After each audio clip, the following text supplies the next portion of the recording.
Capítulo 2. Conceptos básicos del derecho procesal penal. Primero, ¿qué es el proceso penal? El derecho procesal penal puede ser definido como un conjunto de normas que regulan la forma en la que se desarrolla la función judicial relacionado con las leyes de fondo. El derecho procesal penal es, en cambio, el conjunto de normas que están encargadas de regular el proceso, pero en base a la protección jurídica de la aplicación de las normas penales. Es en sí la realización del derecho penal. El proceso penal puede ser definido como una actividad la cual ayuda a estipular si las conductas y los hechos que se encuentran ya previamente plasmadas en la ley deberían ser castigadas en cuanto a la imposición de una pena y, claramente, es una forma en la cual se desarrolla el ius puniendi, es decir, aquella potestad que tiene el Estado para establecer un orden en la sociedad con un interés jurídico. Se debe tener en cuenta que en el Ecuador el derecho procesal penal mantiene un sistema adversarial. Este sistema funciona como un modelo en el cual se imparte justicia en audiencias. De igual forma, existe un sistema dual en el cual el titular de la acción penal será el encargado de impulsar el proceso fiscal, mientras que en esencia el titular de la jurisdicción es quien tomará las decisiones y evaluará el trabajo realizado por el fiscal. El titular de la jurisdicción es el juez de garantías penales. En el desarrollo de esta obra, explicaremos la forma en la cual se desarrolla la actividad de la Fiscalía y, además, la forma en la cual se encuentra distribuida la jurisdicción y competencia de los jueces en el Ecuador. Segundo, sujetos procesales. 2.1. Fiscal. El fiscal designado por la Fiscalía General del Estado tiene como objetivo principal el defender y patrocinar a la sociedad. Además, es el titular de la acción penal pública. Esto significa que tiene una capacidad para descubrir no solamente una infracción, sino también a su posible autor y cómplice. El fiscal es el encargado de investigar, detectar y seleccionar a la presunta persona que es el responsable, lo que lleva a que un juez pueda tomar decisiones al respecto. Es una parte acusadora necesaria, encargada de pedir la actuación, castigo y resarcimiento de los daños ocasionados por el delito dentro del proceso penal. Representa a la sociedad que ha sido desmejorada por la comisión de un delito, no al Estado como tal. No es el particular afectado por el delito, pero sí asume un cargo conferido por el Estado para defender a la sociedad, ya que el afectado por sí solo no puede hacerlo. Si bien es cierto, como se explicó en líneas anteriores, el fiscal es una parte acusadora necesaria, no es menos cierto que, en el Ecuador, el fiscal goza de un principio de objetividad. Esto quiere decir que la Fiscalía no debe acusar por acusar, debe ser objetiva al momento de iniciar sus procesos penales, incluso una vez iniciados, abstenerse de formular acusación si los elementos de convicción recogidos durante el proceso no son suficientes para probar la existencia del delito o la responsabilidad de una persona que ha sido procesada. En el modelo adversarial, el éxito de un buen proceso penal que arroje decisiones adecuadas depende del nivel de la investigación fiscal. La Fiscalía tiene el 80% de responsabilidad en la tramitación de un proceso, pues es quien decide el momento en el que se debe iniciar el proceso penal e incluso decide si acusa o no. Es potestad exclusiva de la Fiscalía la decisión de formular acusación fiscal. La creatividad ligada a la aplicación del debido proceso y derecho a la defensa de la persona procesada debe ser una característica de un fiscal. La posibilidad de aplicar técnicas, actuaciones y actividades genéricas de investigación son básicas para el descubrimiento de delitos. Cabe resaltar que las atribuciones de la Fiscalía son únicas. La institución como tal, Fiscalía, puede estar representada por varios fiscales. Eso quiere decir que en un mismo proceso pueden actuar varios fiscales. Empero no es lo adecuado. El cambio reiterativo de fiscales, especialmente dentro de una investigación preprocesal o procesal penal, ocasiona graves problemas en cuanto a la línea de investigación. En el Ecuador, uno de los principales problemas existentes es precisamente la rotación excesiva de fiscales en ocasiones dentro de un mismo proceso. Sería óptimo que el mismo fiscal que inicia el proceso sea quien intervenga en todas las etapas del proceso, incluso en la etapa de impugnación. Esto puede garantizar que el desarrollo de los procesos penales sea ágil y sobre todo objetivo. 2.2. Víctima. Es la persona que se ha visto afectada por el cometimiento de la infracción. Es el titular que ha sufrido en su esfera patrimonial, personal o moral los daños producidos por la comisión del delito. Esta afectación se da en cuanto a un bien jurídico protegido. En los delitos de acción pública, la Fiscalía puede representar a la víctima, sin perjuicio de que ésta tenga un patrocinador individual. Sin embargo, en los delitos de acción privada, solo la víctima tiene el absoluto poder de disposición de la acción penal. El COIP establece que las víctimas pueden ser de dos tipos, directa o indirecta, según el perjuicio que se le cause. De esta manera se entenderá por víctima directa aquella que ha sufrido un daño de lleno a su persona por el cometimiento de una infracción, y por la víctima indirecta aquella que lo ha padecido de manera colateral.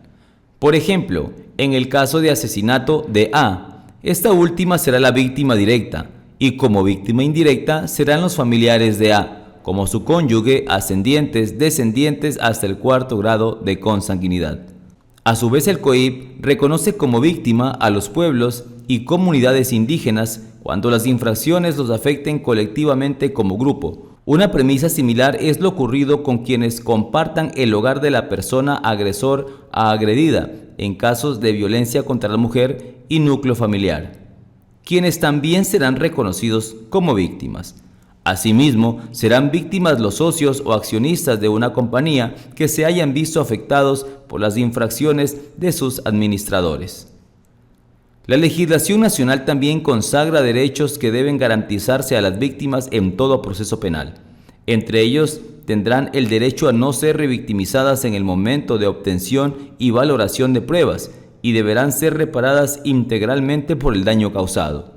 Además, podrán recibir asistencia integral de profesionales como que se les asigne un defensor público de necesitarlo o un intérprete si es que no comprende el idioma en el que se está sustanciando el proceso.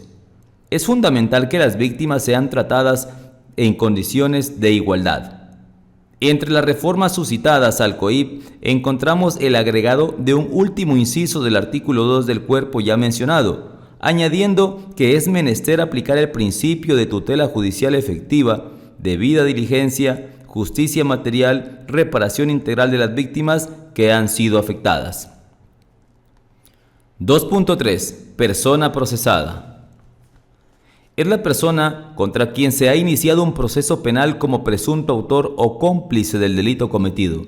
Esta persona es el titular del derecho a la defensa y de otros derechos instrumentales como lo son el derecho a guardar silencio y a no autoincriminarse. Esta acusación puede tener lugar ya sea desde el mismo inicio del proceso, sea porque se conoce ya al presunto culpable existiendo una denuncia o querella, o puede ocurrir en un momento posterior como resultado de las diligencias realizadas en la etapa de instrucción. Los términos imputado o acusado son inadecuados. El término adecuado para referirse al sujeto pasivo de la infracción es únicamente persona procesada. Cabe rescatar que las personas jurídicas también pueden ser procesadas por la comisión de un delito. Entiéndase por ellas como un ente ficticio compuesto por una pluralidad de individuos y goza de personalidad jurídica, lo que le permite tener la capacidad de contraer derechos y obligaciones. Dentro de las penas que establece el COIP para las personas jurídicas, estas podrán tratarse de multas, comisos penales, clausura temporal o definitiva de sus establecimientos. Incluso se les podrá prohibir de contratar con el Estado o de ameritarlo la infracción, podrá dictarse la disolución y liquidación de la persona jurídica. En casos de infracciones de daños ambientales, estarán obligadas a la reparación integral del mismo. Es importante indicar que responsabilidad penal de la persona jurídica será diferente e independiente de aquella responsabilidad que contraigan las personas naturales que intervengan en la realización del delito que se imputa. Ahora bien, es necesario referirse a los derechos que posee la persona procesada en el proceso penal. Entre ellos, se le deberá asignar un abogado en el caso que no pueda contratar uno por sí mismo. Tiene derecho a que el proceso se siga sin dilaciones indebidas y ser juzgado por un juez imparcial. Asimismo, no podrá ser perseguido 2 o más veces por una misma imputación criminal. Igualmente, no puede ser obligado a autoincriminarse o declararse culpable de la infracción. Se presumirá su inocencia, entre otros. 2.4. Defensa. Es la persona que vela por los intereses y protege los derechos de la persona que está siendo procesada. Es fundamental que esta última posea un defensor, puesto que es parte de su derecho a la defensa. Este sujeto procesal es el encargado de que se respeten las garantías y el debido proceso de la persona que está siendo procesada. En la mayoría de los casos, mediante las pruebas que presente, demostrará la inocencia de su cliente. La regla general es que la defensa sea escogida de manera libre y voluntaria por quien requiere de sus servicios. Esto es lo que se conoce como defensa particular. No obstante, el ordenamiento jurídico ecuatoriano consagra una figura especial a la que se le denomina como Defensoría Pública. Esta última es un órgano autónomo de la función judicial y participa dentro de un proceso penal cuando la persona procesada no posee los recursos para contratar uno o no puede acceder a una defensoría particular. Por lo tanto, el Estado le designa a un funcionario a esta para que se encargue de su defensa. 3. Sujetos procesales especiales. 3.1. Acusador particular. Se considera como acusador particular a aquella víctima que dentro del proceso penal presenta una petición especial para ser considerado en tal calidad. La víctima puede convertirse en acusador particular por la presentación de la denominada acusación particular. La acusación particular se presentará por escrito y deberá incluir los generales de ley de la persona que la presenta junto con su dirección domiciliaria, casillero judicial o correo electrónico, las generales de ley de la persona procesada y su domicilio de ser posible identificarlo, la justificación de su condición de víctima, la relación circunstancial de los hechos de la infracción, la firma de la persona que acusa o de su apoderado con poder especial.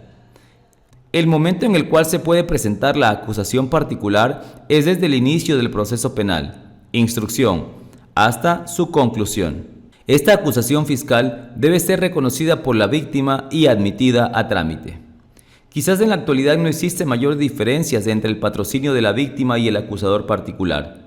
Una de las pocas diferencias es que al finalizar la instrucción y de existir un dictamen no acusatorio de parte del fiscal, el acusador particular puede solicitar la consulta respectiva ante el fiscal provincial, algo que no fuera posible si únicamente interviene como víctima y el delito por el cual se inició la instrucción no excede la pena de 15 años de prisión. 3.2. Contraloría General del Estado. La Contraloría General del Estado es un ente regulador, con su autonomía financiera y administrativa, encargado del control de los bienes estatales. Para que la Contraloría participe como sujeto procesal, debe manifestarlo por escrito y una vez hecha esta diligencia, se lo considerará como sujeto procesal. Según lo establecido por la Constitución de la República y la Ley Orgánica de Contraloría General del Estado, este órgano tiene la potestad de auditar instituciones que forman parte del sector público o instituciones del sector privado que manejan recursos públicos. Existen diferentes tipos de auditoría que la Contraloría puede realizar. En el primer lugar se encuentran las auditorías financieras, que corresponden al análisis completo sobre ingresos y egresos existentes en la institución. Además se encuentran las auditorías de gestión, que pretenden analizar el nivel de alcance y metas sobre los planes ejecutados en una institución. Por último, se encuentra el tipo de auditoría más usado, que se conoce como examen especial.